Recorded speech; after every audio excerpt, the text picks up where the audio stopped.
he said in a low voice, and as he rose to his feet he pressed Jeanne's hand to his lips.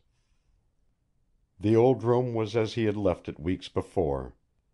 The picture of Jeanne's mother still hung with its face to the wall. There was the same elusive movement of the portrait over the volume of warm air that rose from the floor.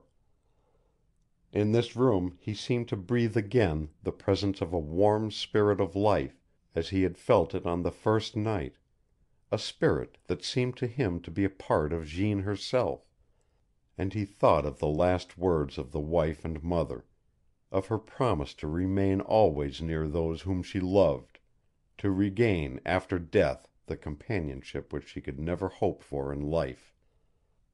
And then there came to him a thought of the vast and wonderful mystery of death, and he wondered if it was her spirit that had been with him more than one lonely night when his camp fire was low, if it was her presence that had filled him with transcendent dreams of hope and love, coming to him that night beside the rock at Churchill, and leading him at last to Jeanne, for whom she had given up her life.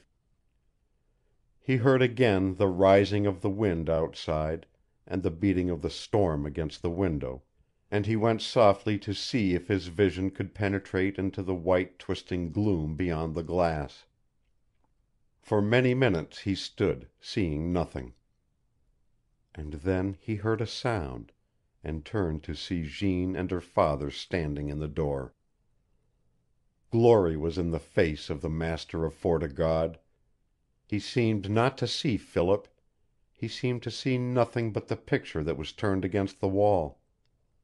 He strode across the room, his great shoulders straightened, his shaggy head erect, and with the pride of one revealing first to human eyes the masterpiece of his soul and life, he turned the picture so that the radiant face of the wife and mother looked down upon him. And was it fancy that for a fleeting moment the smile left the beautiful lips, and a light, soft and luminous, pleading for love and forgiveness, filled the eyes of Jeanne's mother? Philip trembled.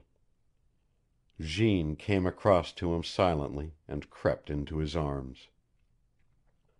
And then, slowly, the master of Fort o' God turned toward them and stretched out both of his great arms.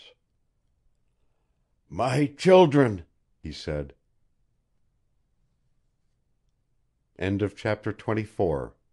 Recording by Roger Moline.